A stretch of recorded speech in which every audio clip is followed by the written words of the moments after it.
Mark Rogers TV breaking down positional units across the ACC. Virginia Tech is up next at defensive front. We bring in Mike McDaniel from inside the ACC. Mike, you know as well as anybody that this Virginia Tech defensive front over the last couple of years, Marshall, Nicholas, Maddie, those guys moving on to the pro ranks, when those guys were healthy, ready to go, and in sync, they were as good as anybody in the country up front, and they gave some big-time teams fits.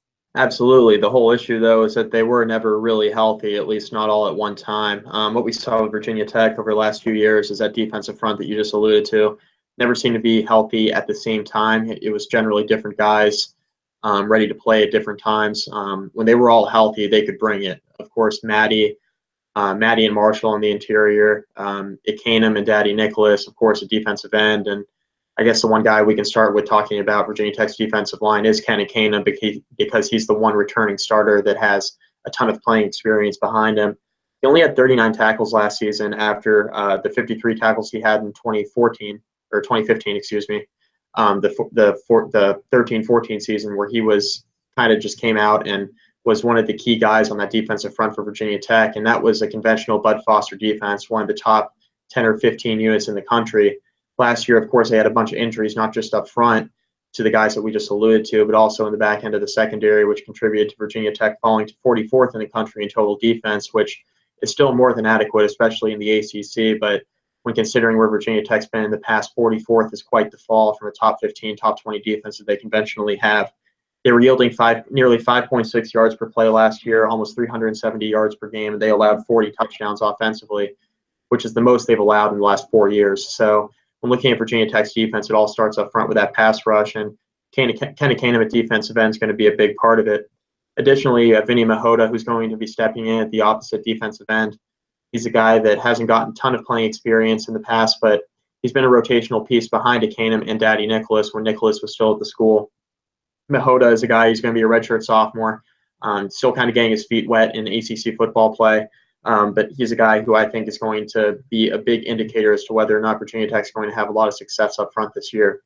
Woody Barron and Nigel Williams are the two guys to watch at defensive tackle. Both have some playing time behind them in the past, but they've been more rotational pieces and guys that have filled in for spot starts when Marshall and Luther Maddie have been hurt.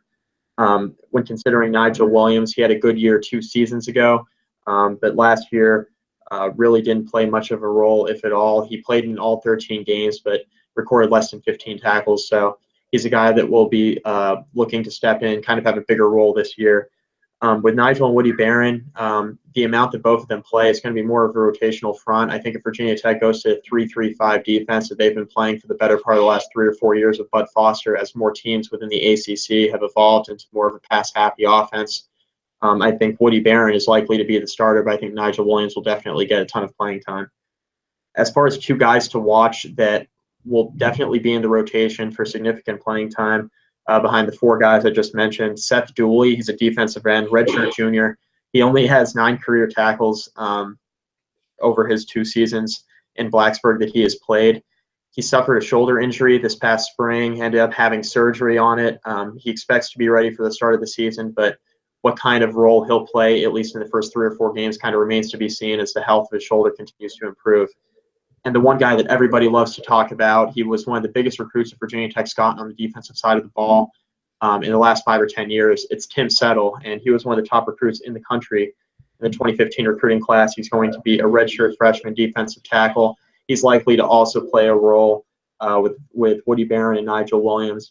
I expect Tim Settle, especially on running downs, 1st and 2nd down, to be a huge factor. I think you'll see Woody Barron and Nigel Williams more in passing situations on 3rd down if the duo combines to end up playing a majority of the snaps. But I think those are the 6 guys to watch on the defensive line who will immediately be in the rotation. But Mark will get to in a second a number of other guys who will step in the rotation as well.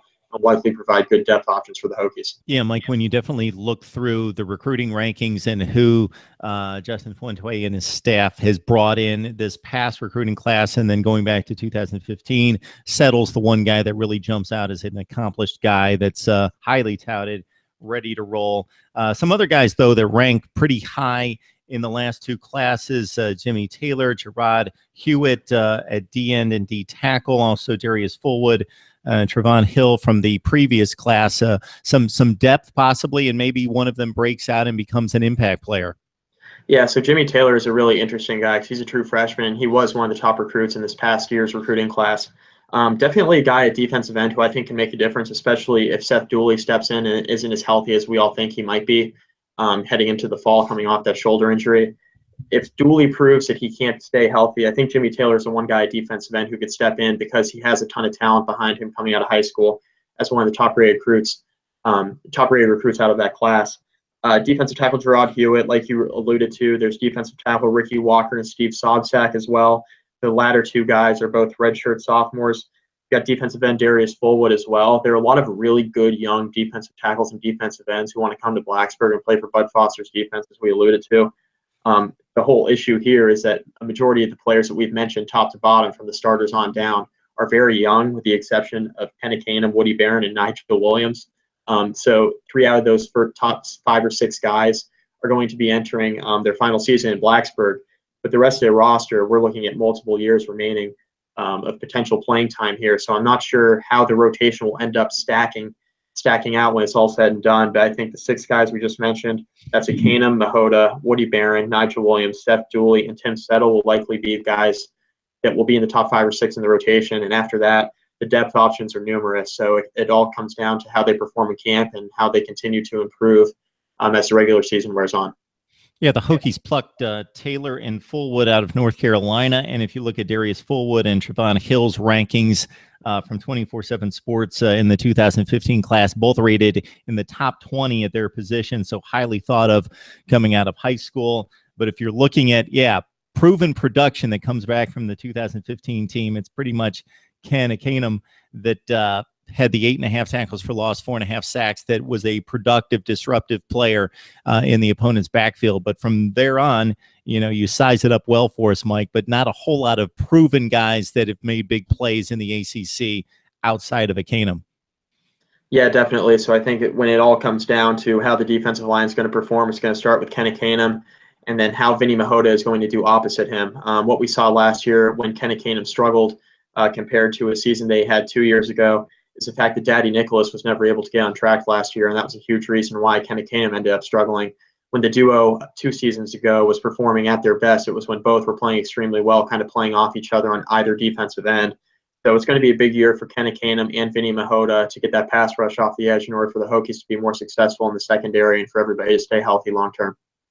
All right, solid defensive effort out of Virginia Tech. If you look at the scoring efforts defensively last season, aside from, that bowl game where they almost let it slip away against Tulsa. Defensive line, been a strength, been very talented in previous years, a big question mark for the Hokies here in 2016. Mike McDaniel from inside the ACC helping us break it down. Thanks, Mike. All right, thank you, Mark.